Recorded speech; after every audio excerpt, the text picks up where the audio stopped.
We want to establish the conditions for Afrikaners to stay in South Africa in order for us to make a sustainable contribution towards the country and all its people. We did not come to Africa as Afrikaners. Centuries ago, our ancestors came here from various countries in Europe. But we became Afrikaners here long before the birth of South Africa as a country. Our language and our culture are indigenous to Africa. We named ourselves, our language and our culture and many of our institutions after Africa. We are committed to South Africa and the continent. We may disagree with the ANC, but we love the country. As in any community, there are individuals who wish to immigrate, but the repatriation of Afrikaners as refugees is not a solution for us. I want to start off by saying we blame President Cyril Ramaphosa, as well as senior ANC leaders, as well as some people in government, for what is happening now. This is indeed a crisis. We try to avert this crisis. Some of you might know, in April last year, we wrote a letter to President Ramaphosa urging him not to sign the Expropriation Act, saying what we believe the problems in the Act are. And by the way, those problems are not fabricated. If you believe it is fabricated, go and read Section 12.3 of the Act, which allows expropriation with no compensation.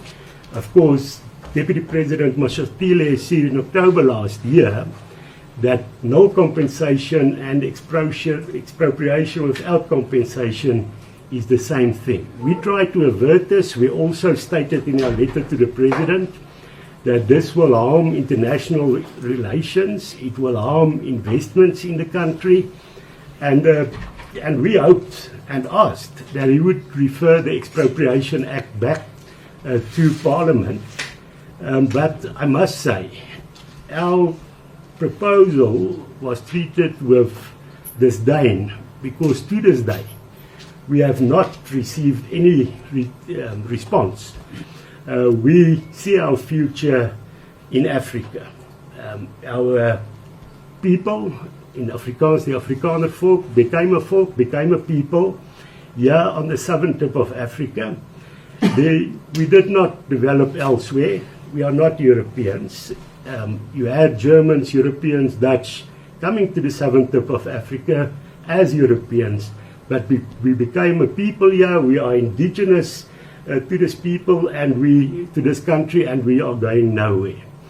We want to also show appreciation to President Trump, as well as of course the US government, for recognizing and identifying the discrimination that Afrikaners are experiencing through racial legislation, through the BLA Act, through threats to property rights. Of course, hopefully that will help to also urge the various parties also in this country to go to the negotiation table to find amicable solutions that's in the interest of all in the country. So that we will do, but we have to state categorically, we don't want to move elsewhere. We are not going to ask our children now to move to another country.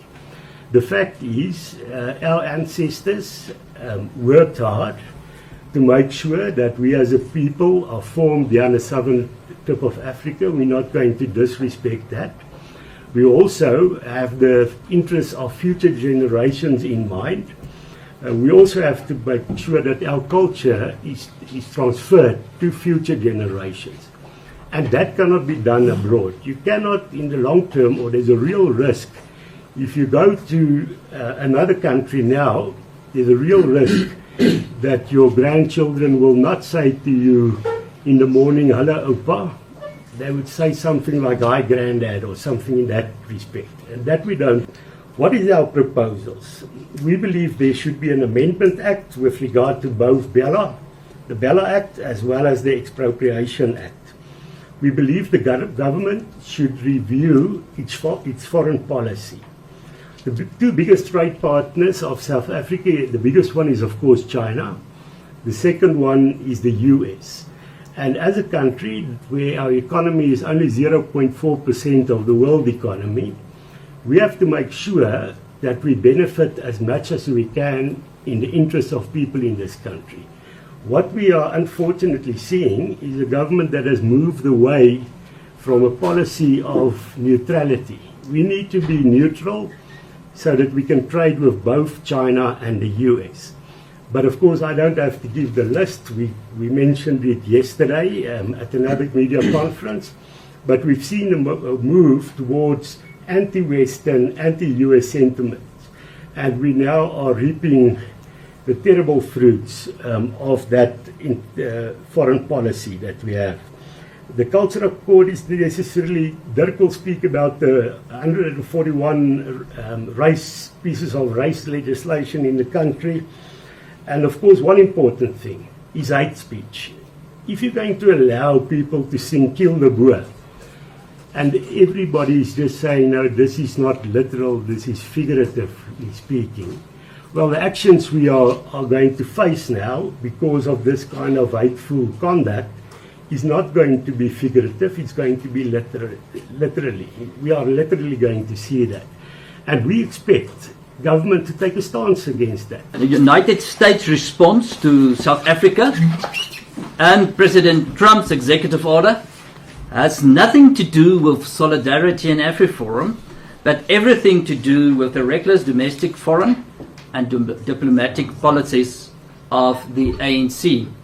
Our members work here and want to stay here, and they are going to stay here.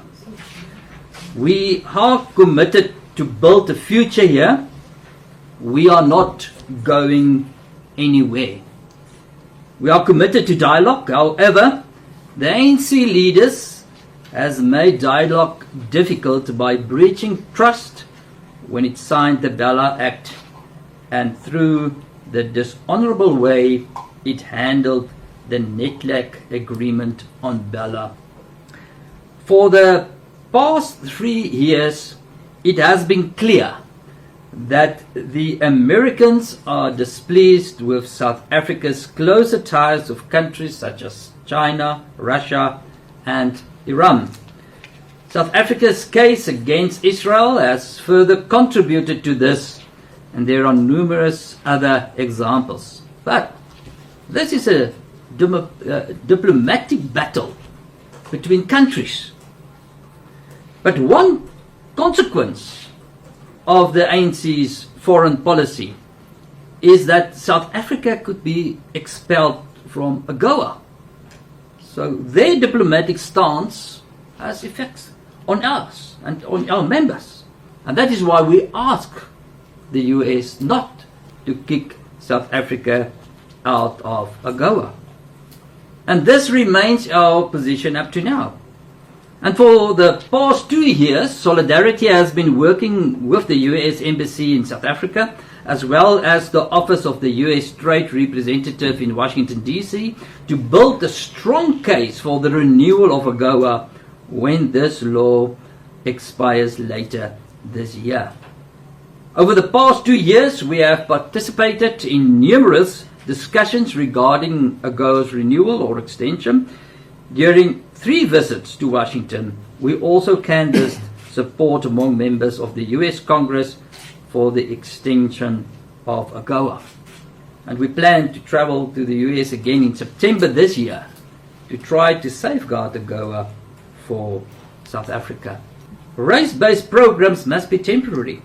This is explicitly stated in the United Nations Convention on the Elimination of All Forms of Racial Discrimination and the International Labour Organization's Convention 111. I don't think, I can't speak on behalf of Mr. Trump, and like many people see, he makes his own decisions. So I don't know what he sees as expropriation. I don't think that the problem is the word expropriation. Every country in the world has an expropriation act. So it's a fallacy that we don't recognize that. But what is different, their act does not have the clause no compensation or expropriation without compensation. And that is the huge difference. So then there was a list of 195 farms that would be expropriated without compensation. Fortunately, there was a whistleblower that gave us that list, and we made it public.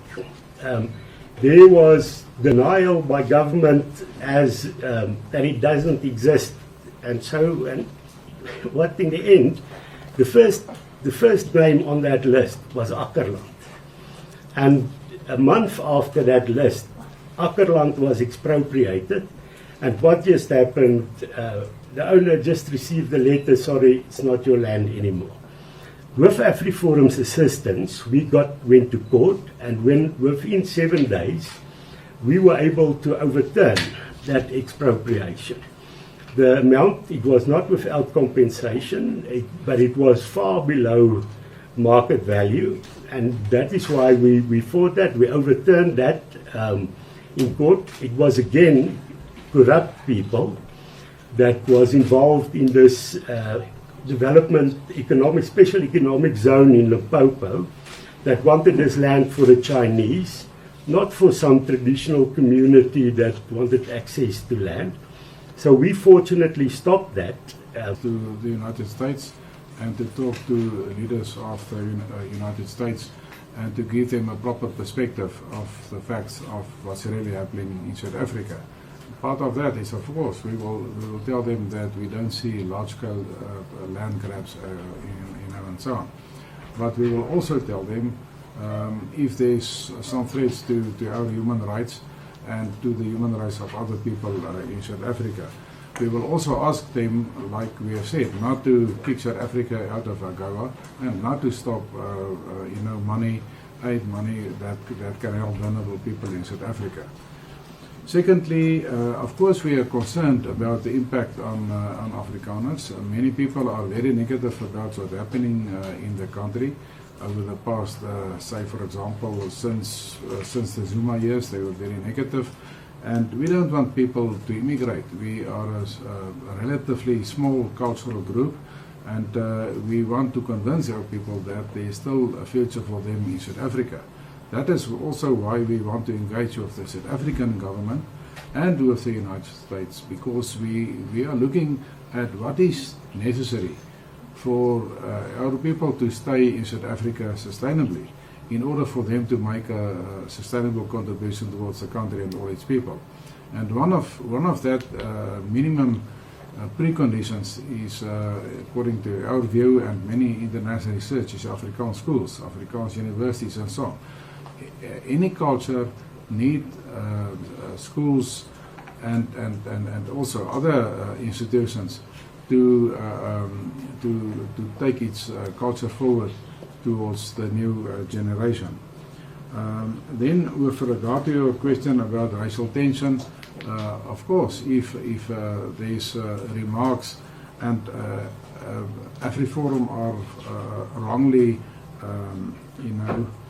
accused of being the reason for that kind of remarks, of course it can increase racial tension. That is why we want to use this opportunity to put the facts on the table, and that is that we can take no responsibility for the utterances of American politicians. We don't know where they get the information from. We are willing, for example, to give you the information, for example, about the AGOA Act that we have been giving the Americans over the years, and you will see that information is, every one of them are positive about South Africa, and we ask them to keep us in AGOA. Yeah, and with regard to Mr. Trump's visits, I have no comment on his visits and his plans. I can only read the newspapers on that. I mean, he's the President of the United States. He can perhaps go where he wants to. What we see and what we say is that international relations, good relations between countries are very important between any countries. We don't need even more hotspots in the world. So we would like to appeal to people is to focus on ending current wars in the world and to focus on improving the relationships between states. And that is also why we want to urge the South African and the United States governments to talk to each other and to settle their differences and to continue with the good relations. We think we need each other, and also we are willing to do what we can to improve the relationships with the Americans. What's your position on Elon Musk's perceived influence on the US president with regards to the blocked investment? No, really, we have no information, exact information on what his influence is, so really we haven't got comments about that. I only think that if Starlink is kept out of South Africa, it is because of the policies. It is to the detriment of the really poor people in South Africa. I think what this country needs is access, cheap and affordable and dependable access for everyone, especially in the rural communities. And I think that policies that keep a company like Starlink out of South Africa, also because we need competition with the other cell phone companies that ask a lot. People, especially poor people, can't access the internet like they need to. They can't get the information, the students, school children, and so on. So I think it's important that we do not have policies that keep South Africa, that keep companies like Starlink out of South Africa. I think it leads to disempowerment. I think not. It doesn't lead to empowerment. Yep.